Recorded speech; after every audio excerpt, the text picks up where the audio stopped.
ஆண்டவர் இயேசு கிறிஸ்துவுக்குள் பிரியமானவர்களே, நீங்களும் நானும் நம்பியிருக்கிற நம் கடவுள் எப்பொழுதுமே நம் உடன் இருப்பவர்.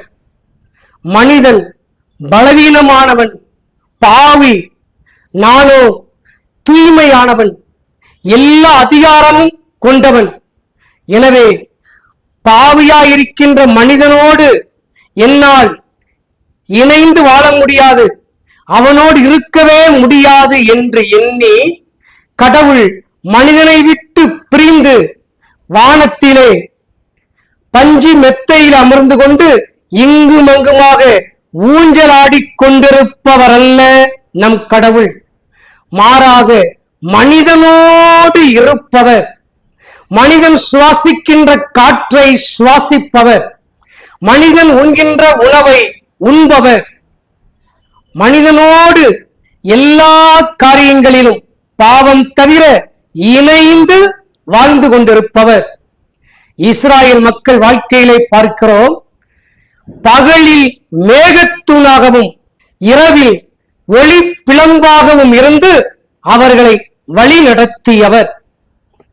எபிரேயர் 13:5 நாம் வாசிக்கிறோம், நான் ஒருபோதும் உன்னை கைவிட மாட்டேன், உன்னை விட்டு விலக மாட்டேன் என்று வாக்குறுதி கொடுத்தவர்.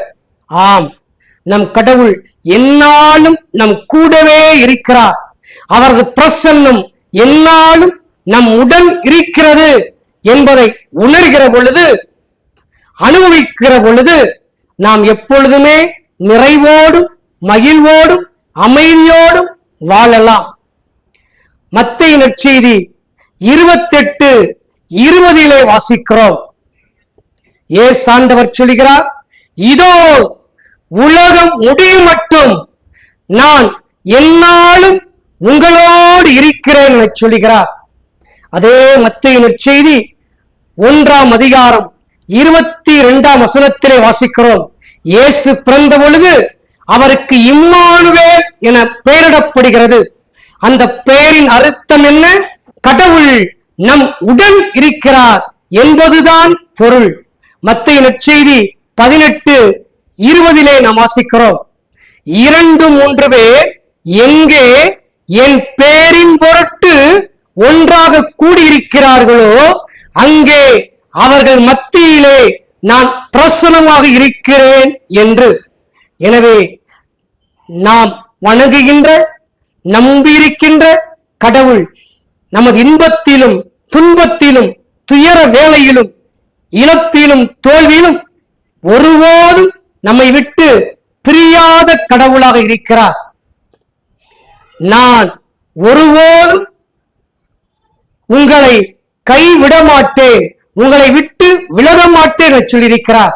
எனவே நம் வாழ்க்கையில் எந்த நிலையில் இருந்தாலும் கடவுளின் பிரசன்னம் நம்மோடு இருப்பதை உணர்வோம். உணர்வதோடு மட்டுமல்ல, அதை அறிக்கையிடுவோம். அவ்வாறு அறிக்கையிடுகிற பொழுது நமக்கு வந்திருக்கிற எல்லா தோல்விகளிலும் ஜெயத்தை, வெற்றியை பெறலாம். நோய்களின் மத்தியில் திடத்தை, ஆரோக்கியத்தை பெறலாம்.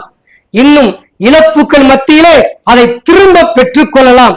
எனவே இப்பொழுது நீங்கள் நிமிர்ந்திருந்து கொண்டு உங்கள் தேவைகளை, பிரச்சனைகளை கொண்டு வாருங்கள்.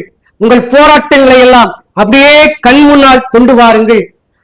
நான் இப்பொழுது ஒவ்வொரு தேவையாக சொல்ல சொல்ல நீங்கள் விசுவாச அறிக்கையாக, நான் ஒருபோதும் உன்னை கைவிடுவதில்லை, உன்னை விட்டு விலகுவதில்லை என உற்சாகமாக அறிக்கையிடுங்கள். எபிரேயர் 13:5 இருக்கின்ற இந்த வசனத்தை நீங்கள் அறிக்கையிடுகிற பொழுதே இனம் புரியாத ஆசீர்வாதத்தை இப்பவே இந்த வசனத்தை முழக்க முடிகிற பொழுதே, அறிக்கையிடுகிற பொழுதே பெற்றுக் கொள்கிறீர்கள் என நம்புங்கள். நிச்சயம் அது நடக்கும். இப்படி அப்படியே நீங்கள் ஒவ்வொருவரும் நான் சொல்ல சொல்ல, நான் ஒருபோதும் உன்னை கைவிட மாட்டேன், நான் ஒருபோதும் உன்னை கைவிட மாட்டேன், உன்னை விட்டு விலக மாட்டேன் என சொல்லுங்கள். அன்பார்ந்தவர்களே, நீங்க என்ன நிலையில் இருந்தாலும் இந்த வார்த்தை இப்படி உச்சரிக்க போகிறீர்கள். நீங்கள் நோய்வாய்ப்பட்டிருக்கிறீர்களா? உங்கள் நோய்களின் மத்தியில் டாக்டரால் கைவிடப்பட்ட இருக்கலாம், மருத்துவமனையில் இருக்கலாம், ஐசியூ வார்டில் இருக்கலாம், உங்களுக்கு தெரிந்தவர்கள் நோயுற்று இருக்கலாம். இப்படிப்பட்ட நோயுற்ற நிலைகளில் எல்லாம் கடவுள் உங்கள் பக்கத்திலே வந்து உங்களை பார்த்து சொல்லுகிறார், நான் ஒருபோதும் உன்னை கைவிட மாட்டேன், உன்னை விட்டு விலக மாட்டேன். குழந்தை பாக்கியம் இல்லாமல் அவமானப்பட்டு கேவலப்பட்டு வருந்திக் கொண்டிருக்கிற உங்கள் பக்கத்திலே வந்து ஆண்டவர் உங்களை பார்த்து சொல்லுகிறார், நான் ஒருபோதும் உன்னை கைவிட மாட்டேன், உன்னை விட்டு விலக மாட்டேன். திருமண தடைகளோடு இருக்கின்ற கஷ்டப்பட்டு கொண்டிருக்கிற என் மகனுக்கு திருமணம் நடக்காதா, என் மகளுக்கு திருமணம் நடக்காதா, மாங்கல்யம் கிடைக்காதா என்று கஷ்டப்பட்டு நொந்து நூலாய் அழுது கொண்டிருக்கிற உங்கள் பக்கத்திலே வந்து ஆண்டவர் சொல்லுகிறார், நான் ஒருபோதும் உன்னை கைவிட மாட்டேன், உன்னை விட்டு விலக மாட்டேன். இங்கும் அங்குமாக படித்து வேலை வாய்ப்புக்காக அலைந்தும் வேலை வாய்ப்பு கிடைக்காமல் கஷ்டப்பட்டு புலம்பிக் கொண்டிருக்கிற இளைஞனே இளம்பெண்ணே, உன் பக்கத்திலே வந்து காதுக்குள்ளே இயேசு ஆண்டவர் உன்னை பார்த்து சொல்லுகிறார், நான் ஒருபோதும் உன்னை கைவிட மாட்டேன், உன்னை விட்டு விலக மாட்டேன். கடன் பிரச்சனையால் பாதிக்கப்பட்டு வட்டி கூட கட்ட முடியாமல் கஷ்டப்பட்டு புலம்பிக் கொண்டிருக்கிற உன்னை பார்த்து இயேசு சொல்லுகிறார், நான் ஒருபோதும் உன்னை கைவிட மாட்டேன், உன்னை விட்டு விலக மாட்டேன். எடுத்த பிசினஸ்லயும் வியாபாரத்திலையும் தொழிலிலும் தோல்வியை சந்தித்து நொந்து நூலாகிக் கொண்டிருக்கிற உன் பக்கத்திலே வந்து உன்னை அரவணைத்து இயேசு ஆண்டவர் சொல்லுகிறார், நான் ஒருபோதும் உன்னை கைவிட மாட்டேன், உன்னை விட்டு விலக மாட்டேன். கொடுத்த பணம் திருப்பி வராமல் அதை கேட்கிற பொழுது அவமானத்தையும் கேவலத்தையும் பட்டுக் கொண்டிருக்கிற உன் பக்கத்திலே வந்து இயேசு ஆண்டவர் சொல்லுகிறார், நான் ஒருபோதும் உன்னை கைவிட மாட்டேன், உன்னை விட்டு விலக மாட்டேன். என் வாழ்க்கையிலும் என் குடும்பத்திலும் என் மகள் என் மகன் வாழ்க்கையிலும் தீமைகள் அதிகமாக இருந்து கொண்டு சாத்தானின் பாதிப்பினாலும் அழகையின் அலக்களிப்பினாலும் பலவிதமான தடைகளையும் கட்டுக்களையும் சந்தித்து அழுது புலம்பிக் கொண்டிருக்கிற உன் பக்கத்திலே வந்து இயேசு சொல்லுகிறார், நான் ஒருபோதும் உன்னை கைவிட மாட்டேன், உன்னை விட்டு விலக மாட்டேன். வாழ்க்கையில் நிம்மதி இல்லாமல் குடும்பத்தில் சண்டையும் சச்சரவுமாக இருந்து கொண்டு புலம்பிக் கொண்டிருக்கிற உன் பக்கத்திலே வந்து இயேசு சொல்லுகிறார், நான் ஒருபோதும் உன்னை கைவிட மாட்டேன், உன்னை விட்டு விலக மாட்டேன். குடிகார கணவனால் குடிகார மகனால் பாதிக்கப்பட்டு அழுது கொண்டிருக்கிற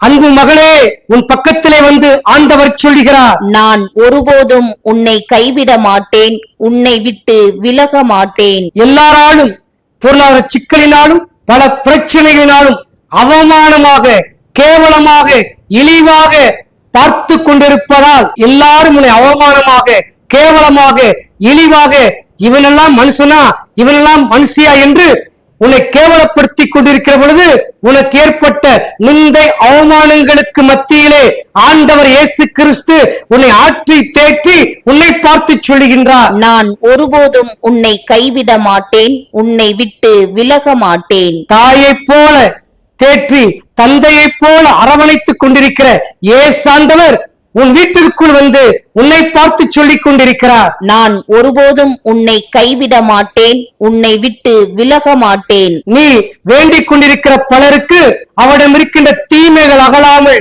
அவர் இன்னும் கஷ்டப்பட்டு கொண்டிருக்கிறார்களே என்று வேதனைப்பட்டு அவர்களுக்காக ஜெபித்துக் கொண்டிருக்கிற உன்னை பார்த்து கடவுள் அவர்களுக்கு விடுதலை தருவேன் என்று சொல்லும் விதமாக உன்னிடம் வந்து சொல்லுகிறார், நான் ஒருபோதும் உன்னை கைவிட மாட்டேன், உன்னை விட்டு விலக மாட்டேன். சரியாக படிக்காமல் பெற்றோருக்கு கீழ்ப்படியாமல் இருக்கின்ற மகளினால் அவமானப்பட்டு கொண்டிருக்கிற உன்னை பார்த்து இயேசு ஆண்டவர் சொல்லுகின்றார், நான் ஒருபோதும் உன்னை கைவிட மாட்டேன், உன்னை விட்டு விலக மாட்டேன். அப்படியே கரலை உயர்த்தி 3 முறை இதே வசனத்தை சத்தமாக உச்சரிப்போம்.